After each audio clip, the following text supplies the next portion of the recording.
Sejarah hitam kaum Wahabi. Sejarah NU adalah sejarah perlawanan terhadap kaum Wahabi. Jam'iyah Nahdlatul Ulama didirikan atas dasar perlawanan terhadap dua kutub ekstrim pemahaman agama dalam Islam, yaitu kubu ekstrim kanan yang diwakili kaum Wahabi di Saudi Arabia dan ekstrim kiri yang sekuler diwakili oleh Kemal Atatürk di Turki saat itu. Tidak mengherankan jika kelahiran Nahdlatul Ulama di tahun 1926 Masehi sejatinya merupakan simbol perlawanan terhadap dua kutub ekstrim tersebut. Kali ini kita akan bahas kutub ekstrim yang pertama, yaitu Wahabi. Sejarah kelamnya di masa lampau, belum pada doktrin-doktrin, tokoh-tokohnya, atau juga yang lainnya. Saya berharap bahwa fakta sejarah ini akan dapat kita gunakan untuk memprediksi kehidupan sosial keagamaan kita di masa-masa yang akan datang. Karena bagaimanapun juga, apa yang dilakukan oleh kaum Wahabi saat itu merupakan goresan noda hitam. Goresan noda hitam inilah yang kini mengubah wajah Islam yang sejatinya pro-damai menjadi sangat keras dan mengubah Islam yang semula ramah menjadi penuh amarah. Kaum Wahabi adalah sebuah sekte Islam yang kaku dan keras serta menjadi pengikut Muhammad ibnu Abdul Wahab. Ayahnya, Abdul Wahab, adalah seorang hakim Uyainah, pengikut Ahmad ibnu Hanbal. Ibnu Abdul Wahab sendiri lahir pada tahun 1703 Masehi di Uyainah, masuk daerah Najd yang menjadi belahan timur kerajaan Saudi Arabia sekarang. Dalam perjalanan sejarahnya, Abdul Wahab sang ayah harus diberhentikan dari jabatan hakim dan dikeluarkan dari Uyainah pada tahun 1726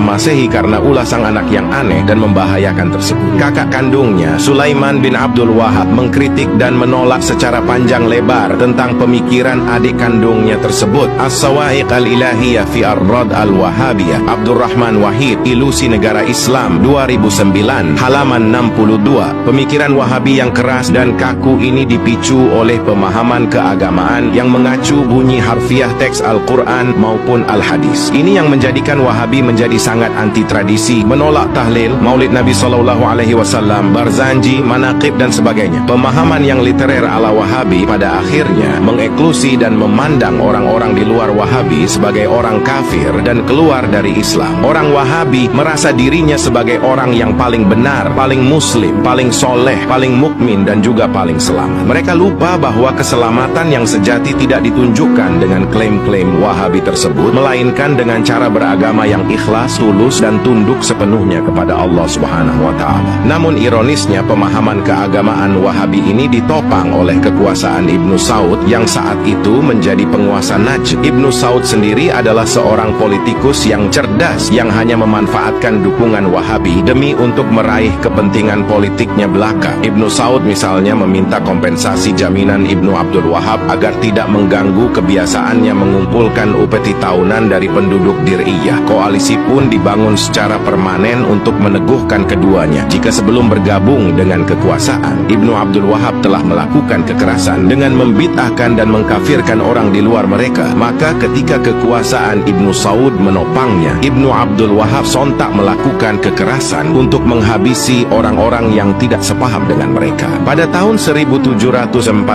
Masehi, koalisi Ibnu Abdul Wahab dan Ibnu Saud memproklamirkan jihad melawan siapapun yang berbeda pemahaman tauhid dengan mereka. Mereka tak segan-segan menyerang yang tidak sepaham dengannya dengan tuduhan syirik, murtad dan kafir. Setiap muslim yang tidak sepaham dengan mereka dianggap murtad. Oleh karenanya, boleh dan bahkan wajib diperangi. Sementara, predikat muslim menurut Wahabi hanya merujuk secara eksklusif pada pengikut Wahabi sebagaimana dijelaskan dalam kitab Unwan Al-Majd fi Tarikh An-Najd. Pada tahun 1802 Masehi, Wahabi menyerang Karbala dan membunuh mayoritas penduduknya yang mereka temui baik di pasar maupun di rumah, termasuk anak-anak dan wanita. Tak lama kemudian, pada tahun 1805 Masehi, Wahabi merebut kota Madinah. 1 tahun berikutnya, Wahabi pun menguasai kota Mekah. Di dua kota ini, Wahabi mendudukinya selama 6 tahun setengah. Para ulama dipaksa sumpah setia dalam todongan senjata. Pembantaian demi pembantaian pun dimulai. Wahabi pun melakukan penghancuran besar-besaran terhadap bangunan bersejarah dan kuburan, pembakaran buku-buku selain Al-Quran dan Al-Hadis, pembacaan puisi barzanji, pembacaan beberapa mau'izah hasanah sebelum khutbah Jumat, larangan memiliki rokok dan menghisapnya, bahkan sempat mengharamkan kopi. Tercatat dalam sejarah, Wahabi selalu menggunakan jalan kekerasan baik secara doktrinal, kultural maupun sosial. Misalnya, dalam penaklukan Jazirah Arab hingga tahun 1920-an, lebih dari 400.000 umat Islam telah dibunuh dan dieksekusi secara publik, termasuk anak-anak dan wanita. Hamid Algar, Wahhabism, A Critical Essay, halaman 42. Ketika berkuasa di Hijaz, Wahabi menyembelih Syekh Abdullah Zawawi, guru para ulama mazhab Syafi'i, meskipun umur beliau sudah 90 tahun. M. Idrus Romli, Buku Pintar, Berdebat dengan Wahabi, 2010, halaman 27. Di samping itu, kekayaan dan para wanita di daerah yang ditaklukkan Wahabi seringkali dibawa mereka sebagai harta rampasan perang. Di sini, setidaknya kita melihat dua hal tipologi Wahabi yang senantiasa memaksakan kehendak pemikirannya. Pertama, ketika belum memiliki kekuatan fisik dan militer, Wahabi melakukan kekerasan secara doktrinal, intelektual, dan psikologis dengan menyerang siapapun yang berbeda dengan mereka sebagai murtad, musyrik, dan kafir. Kedua, setelah mereka memiliki kekuatan fisik dan militer, tuduhan-tuduhan tersebut dilanjutkan dengan kekerasan fisik dengan cara amputasi, pemukulan, dan bahkan pembunuhan. Ironisnya, Wahabi ini menyebut apa yang dilakukannya sebagai dakwah dan amar ma'ruf nahi mungkar yang menjadi intisari ajaran Islam. Membanjirnya buku-buku Wahabi di toko buku Gramedia, Togamas, dan sebagainya akhir-akhir ini. Pikir saya adalah merupakan teror dan jalan kekerasan yang ditempuh kaum Wahabi secara doktrinal, intelektual, sekaligus psikologis terhadap umat Islam di Indonesia. Wahabi Indonesia yang merasa masih lemah saat ini menilai bahwa cara efektif yang bisa dilakukan adalah dengan membid'ahkan, memurtadkan, memusyrikkan, dan mengkafirkan orang yang berada di luar mereka. Jumlah mereka yang minoritas hanya memungkinkan mereka untuk melakukan jalan tersebut di tengah-tengah keran demokrasi yang dibuka lebar-lebar untuk mereka. Saya yakin, seyakin-yakinnya, jika suatu saat nanti kaum Wahabi di negeri ini memiliki kekuasaan yang berlebih dan kekuatan militer di negeri ini, mereka akan menggunakan cara-cara kekerasan dengan pembantaian dan pembunuhan terhadap sesama muslim yang tidak satu paham dengan mereka. Jika